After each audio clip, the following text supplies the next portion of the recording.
आज नवरात्रि के 7वें दिन माँ भगवती के कालरात्रि रूप की पूजा का विधान है और माँ कालरात्रि का यह रूप अत्यंत ही भयानक है और अपने भक्तों की रक्षा करने के लिए माँ कालरात्रि सदैव तत्पर रहती है, इसलिए इन्हें शुंभकरी भी कहा जाता है।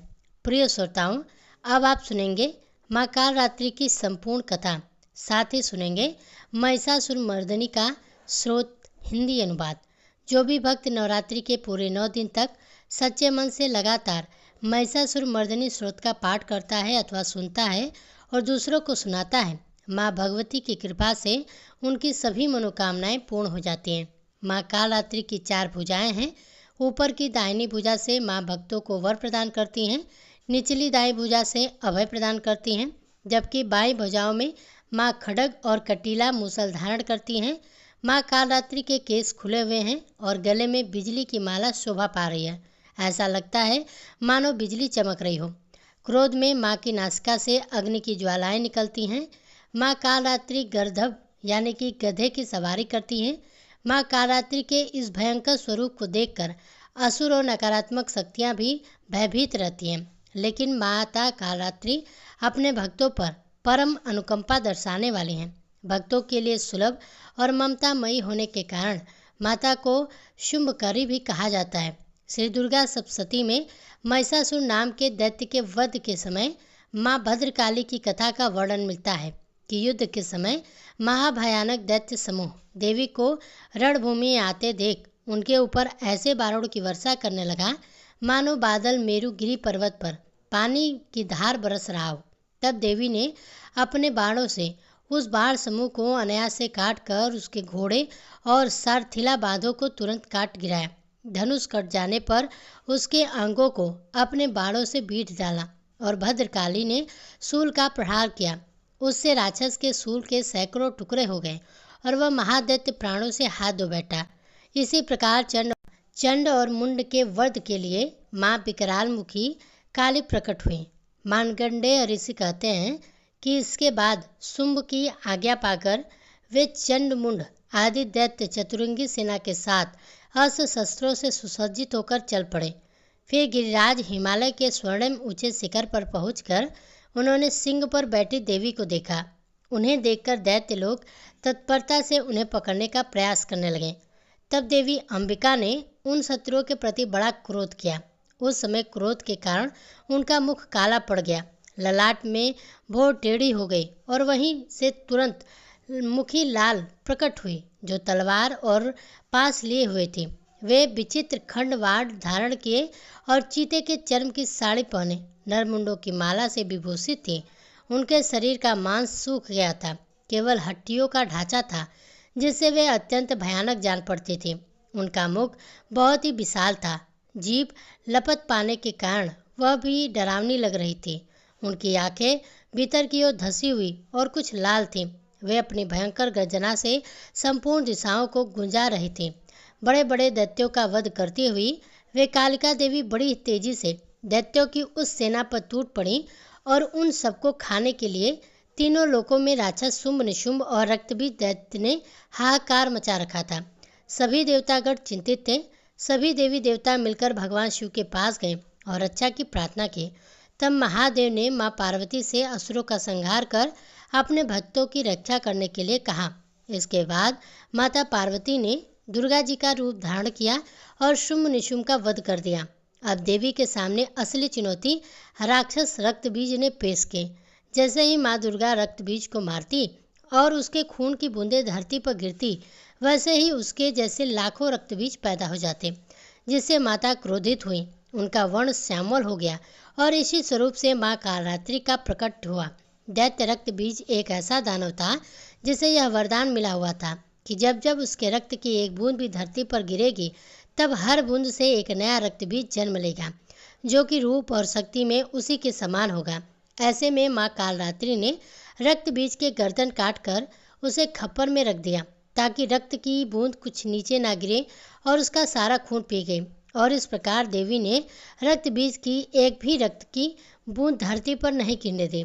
रक्त बीज दैत्य के रक्त से उत्पन्न हुए जितने भी रक्त बीज थे वे सब माँ की जिह्वा पर उत्पन्न होते गए और माँ उन सबको भक्षण करती गई।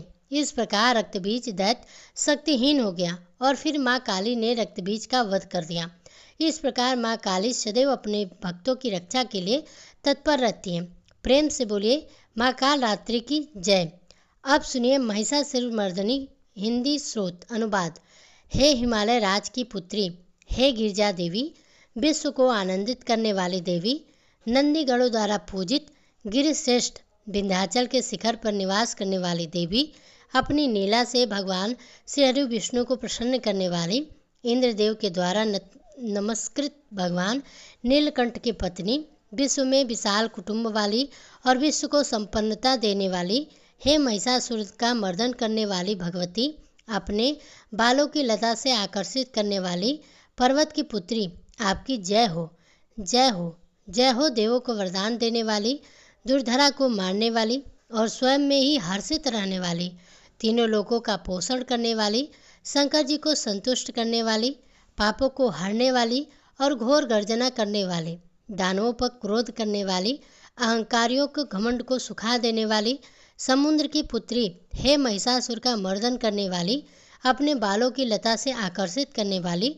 पर्वत की पुत्री, आपकी जय हो, जय हो, जय हो। हे जगत माता, हे मेरी माँ, प्रेम से कदम के वन में वास करने वाली, हास्य भाव में रहने वाली, हिमालय के शिखर पर स्थित अपने भवन में विराजित, मधु की तरह मधु कैटव का मद नष्ट करने वाली, महिष को विरदित करने वाली, सदा युद्ध में लिप्त रहने वाली, हे महिषासुर का मर्दन करने वाली, अपने बालों की लता से आकर्षित करने वाली पर्वत की पुत्री, आपकी जय हो, जय हो, जय हो। शत्रुओं के हाथियों की सोंड काटने वाली, उनके 100 टुकड़े करने वाली, जिनका सिंह शत्रुओं के हाथियों के सर अलग अलग टुकड़े कर देता है, अपनी भुजाओं के अस्त्रों से चंड और मुंड का शीश काटने वाली, हे महिषासुर का मर्दन करने वाली और अपने बालों की लता से आकर्षित करने वाली पर्वत की पुत्री, आपकी जय हो, जय हो, जय हो। रण में मदन शत्रुओं का वध करने वाली, अजर अविनाशी शक्तियाँ धारण करने वाली,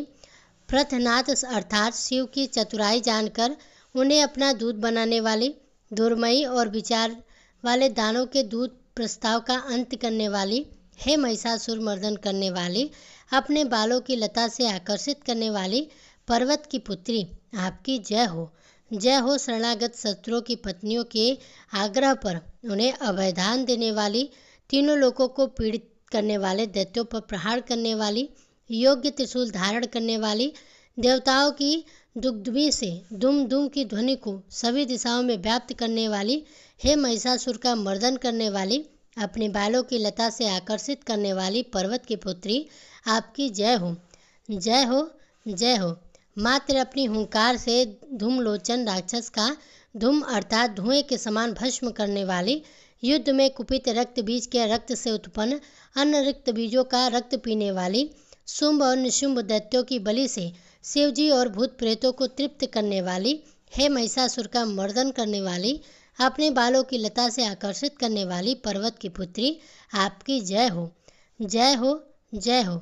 युद्ध भूमि में जिनके हाथों के कंगन धनुष के समान चमकते हैं, जिनके सोने के तीर शत्रुओं को विदीर्ण करके लाल हो जाते हैं और उनकी चीखें निकलते हैं, चारों प्रकार की सेनाओं, हाथी घोड़ा पैदल रथ का संहार करने वाली, अनेक प्रकार की ध्वनि करने वाली, भटकों को उत्पन्न करने वाली, हे महिषासुर का मर्दन करने वाली, अपने बालों की लता से आकर्षित करने वाली पर्वत की पुत्री, आपकी जय हो, जय हो, जय हो। देवांगनाओं के तत् या दही दही आदि शब्दों से युक्त भाव मैं नित्य में मग्न रहने वाली, कुकृत अडिज गीतों को सुनने में लीन, मृदंग की धुक धुक धीमी धीमी आदि गंभीर ध्वनि सुनने में लिप्त रहने वाली, हे महिषासुर का मर्दन करने वाली, अपने बालों की लता से आकर्षित करने वाली पर्वत की पुत्री, आपकी जय हो, जय हो।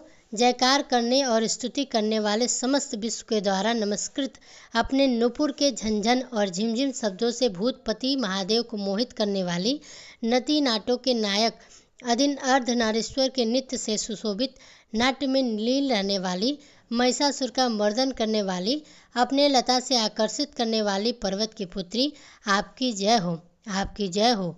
आकर्षक कांति के साथ अति सुंदर मन से युक्त और रात्रि के आश्रय अर्थात चंद्रदेव की आभा को अपने चेहरे की सुंदरता से फीका करने वाली, काले भंवरों के समान सुंदर नेत्रों वाली, हे महिषासुर का मर्दन करने वाली, अपने बालों की लता से आकर्षित करने वाली पर्वत की पुत्री आपकी जय हो, जय हो। महायोद्धाओं से युद्ध में चमेली के पुष्पों की तरह कोमल स्त्रियों के साथ रहने वाली तथा चमेली के लताओं की तरह कोमल भील स्त्रियों से जो झिंगुर के झुंड में तरह तरह के घिरी हुई हैं, चेहरे पर उल्लास से उत्पन्न उषा काल के सूर्य और खिले हुए लाल पुष्प के समान मुस्कान वाली, हे महिषासुर का मर्दन करने वाली, अपने बालों की लता से आकर्षित करने वाली पर्वत की पुत्री आपकी जय हो, जिनकी चमक से चंद्रमा की रोशनी फीकी पड़ जाए, ऐसे सुंदर रेशम की वस्तु से जिनकी कम सुशोभित है।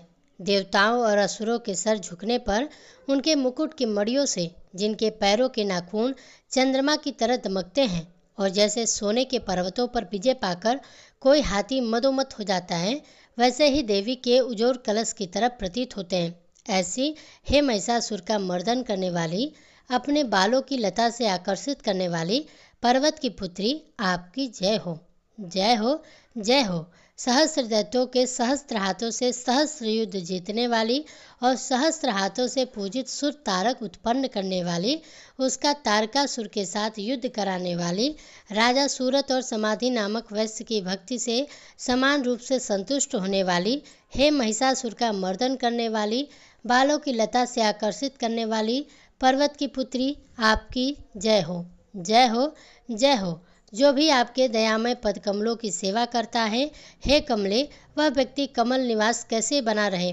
हे शिवे, आपके पद कमल ही परम पद हैं, उनका ध्यान करने पर भी परम पद में कैसे नहीं पाऊंगा। हे महिषासुर का मर्दन करने वाली, बालों की लता से आकर्षित करने वाली पर्वत की पुत्री आपकी जय हो।